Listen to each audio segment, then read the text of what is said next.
Good morning everyone, welcome back to Leisure Treasure to another new vlog. কেমন আছো তোমরা সবাই? আশা করছি সবাই খুব খুব ভালো আছো। তো ব্যাকগ্রাউন্ড দেখে বুঝতেই পারছো আমি বাবার বাড়িতে এসেছি। কালকে এসেছিলাম যেহেতু ওয়ার্ক ফ্রম হোম ছিল, আর আজকে দুপুরবেলা খাওয়া দাওয়ার পরে আমি একটু মার সাথে বেরোবো। ফর্চুনেটলি মারও আজকে ছুটি, তো বেরোবো। ইন সেন্স আমার কিছু ব্লাউজ কেনার আছে। তো কামিং উইকে আমার অফিসে অনেকগুলো দিন এথনিক ওয়্যার আছে, ঠিক আছে, মানে এথনিক করে যেতে হবে। তো আমার কাছে প্রচুর শাড়ি আছে যেগুলো পরা হয়নি, নতুন নতুন শাড়ি কিছু কিছু রয়েছে। তো সেইগুলো আমি ডিসাইড করেছি এক দুটো জিনিস পরবো। আর তো তার জন্য ব্লাউজ কেনাটাও জরুরি। শাড়ি থাকলেই তো হলো না, সব কিছুর সঙ্গে ম্যাচিং ব্লাউজ আমার কাছে নেই। তো যাই হোক, কি করি কি না করি সব কিছু শেয়ার করবো তোমাদের সাথে। আর হ্যাঁ, সকালে আজকে ব্রেকফাস্টে করেছিলাম চিকেন স্যান্ডউইচ, যেটা তোমাদেরকে শেয়ার করা হয়নি। তো যদি তোমাদের রেসিপি লাগে বা কেমন করে আমি ঘরোয়া বেতে বানাই সেটা যদি জানতে হয় ডেফিনেটলি কমেন্ট করো, আমি একটা ভিডিওতে ডেফিনেটলি শেয়ার করে দেবো। তো আর বেশি দেরি না করে লেটস গেট স্টার্টেড। আর এদিকে তো দুপুর হয়ে গেছে, আর এদিকে মাও দিদুকে খাইয়ে দিচ্ছে। দিদু নিজে নিজে খেতে পারে, বাট অল্প অল্প করে খায়, আর অনেকটা টাইমও লাগে। তো মা যেহেতু অন্যদিন অফিস থাকে বলে টেক কেয়ার করতে পারে না, জেনারেলি ছুটির দিন আর রাত্রিবেলা খাওয়ার সময় মা খাইয়ে দেয়। আর এদিকে দিদু হেসে গড়াগড়ি। বাবারও খাওয়া হয়ে গেছে, তো আমি আর মা খেতে বসেছি। আর এদিকে আমি ব্লগ চালিয়েছি আরেকটা ফোনে, তো দেখতেই পাচ্ছো। তো আমার এটা হ্যাবিট বলতে পারো, খেতে খেতে একটা কিছু দেখবই, মানে দেখলে মনে হয় যে ভালো করে খাওয়া হচ্ছে। তো মেবি এটা খুব একটা ভালো হ্যাবিট নয়, বাট হ্যাঁ, এটা আমার হ্যাবিট। তো তোমাদের সঙ্গে সেটাই শেয়ার করলাম ওই জন্য। আর এদিকে বলেছিলাম যে খাওয়ার পরে যাব একটু ব্লাউজ কিনতে, বাট সেটা আনফর্চুনেটলি হলো না, কারণ আমরা দুজনেই শুয়ে পড়েছিলাম, মানে আমি আর মা।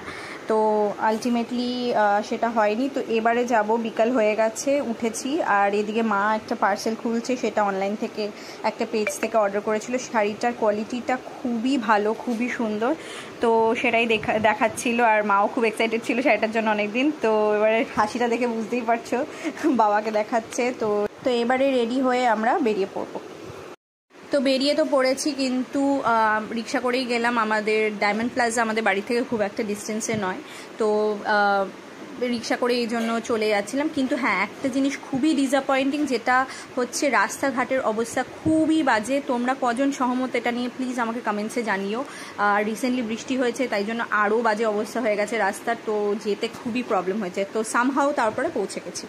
তো এই নতুন ব্লাউজের দোকানটার সন্ধান পেয়েছি, যেটা একদম ডায়মন্ড প্লাজার অপোজিটে। খুব ভালো ভালো কালেকশনস, কিন্তু আনফর্চুনেটলি পুজোর জন্য অনেক ব্লাউজ বেরিয়ে গেছে। তো আমার যেটা দরকার ছিল আমি সেটা একটা পছন্দ করেছি, যদিও সাইজটা একটু বড় ছিল আমার জন্য, বাট স্টিল এটাই পছন্দ হয়েছিল বলে নিয়ে নিয়েছি।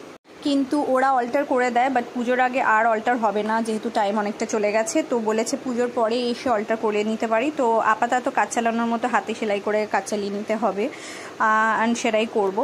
আর তারপর দেখতেই পাচ্ছ আমরা বেরিয়ে গেছিলাম, আবার ঢুকলাম, কারণ মার একটা ব্লাউজ পছন্দ হয়েছিল। তাই আমি বললাম পছন্দ যখন হয়েছে নিয়েই নাও। আর অনেক রকম কালেকশনসই ছিল, তো রেগুলার ওয়্যার, ডিজাইনার ওয়্যার, অনেক রকমই অপশানস আছে। কিন্তু যেহেতু পুজোর কিছু আগেই এসছি, তো অনেক কালেকশনস আবার বেরিয়েও গেছে। তো এই হচ্ছে ব্যাপার, কিন্তু খুবই ভালো ভালো অপশন আছে, তোমরা চাইলে দেখতে পারো। আর যদি তোমাদের ডিটেলস লাগে আমাকে কমেন্টসে জানিও, আমি তোমাদের সঙ্গে শেয়ার করে দেবো। আর দেখতেই পাচ্ছ আমি এক ঝলক তোমাদেরকে দেখিয়ে নিলাম। শাড়ি, ব্লাউজ সব রকম অপশনসই আছে, বাট ব্লাউজই বেশি, ডিজাইনার ওয়্যার, রেগুলার ওয়্যার সব রকম অপশনসই আছে। তো যাই হোক, তারপরে আমরা বিল টিল করে এখান থেকে তারপরে বেরিয়ে গেলাম। এরপরে আমরা গেছিলাম মায়ের একজন কালিগের ওয়াইফের দোকানে, এটা দমদমে ছিল। তো এখানে অনেক রকম জুয়েলারিজ আর এইগুলো সব উনি সেল করেন। তো সেইটাই ওই দোকানে গেছিলাম। তো টুকটাক কিছু মায়েরও নেওয়ার ছিল, আমার যেটা নেওয়ার ছিল সেটা আমি পাইনি এখানে। তো দেখতেই পাচ্ছ অনেক রকম চুড়ি, তারপরে পলা, ডিজাইনার অ্যান্ড এভরিথিং, তো এগুলো ছিল। তো এখান থেকেও কিছু টুকটাক জিনিস নেওয়ার পরে আমরা এখান থেকে বেরিয়ে গেলাম। কেনাকাটা করার পরে ফুচকা না খেলে কিন্তু ঠাকুর পাপ দেয়। তো সেই পাপ থেকে বাঁচতেই আমরা ফুচকার দোকানে দাঁড়িয়ে পড়লাম। মানে এই কাকু অলরেডি ফুচকা মাখছিল, ঝাল ঝাল টক টক, দেখে বেশ কিন্তু লোভ লাগছিল। তো ফুচকা টুচকা খাওয়ার পরে এখান থেকে আমরা বেরিয়ে গেলাম। এরপরে প্ল্যান ছিল বাড়ি যাব, কিছু খাবার দাবার মানে ডিনার নিয়ে, আর ওখানে মিলে সবাই একসাথে ডিনার করব।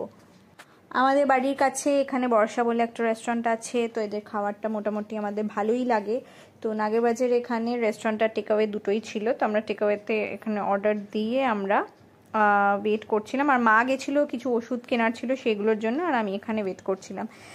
তারপরে খাবার দাবার নিয়ে বাড়ি চলে আসলাম, আর সায়নও চলে এসেছিলো। তো নিয়েছিলাম বিরিয়ানি, তন্দুরি রুটি, চিকেন ভর্তা এইসব। তো ফার্স্টে বাবা আর সায়ন খেয়ে নিল, এরপরে আমি আর মা। ততক্ষণ মাও দিদুকে খাইয়ে দিল, অ্যান্ড খাওয়া দাওয়া হয়ে যাওয়ার পরে দিদির সঙ্গে কিছুক্ষণ সময় কাটালাম। আর দিদু অলমোস্ট ঘুমিয়েই পড়েছিল, যেই শুনেছে বাড়ি চলে যাচ্ছি আর বলছে এই মা বাড়ি চলে যাচ্ছি, খুব আপসেট হয়ে গেছে।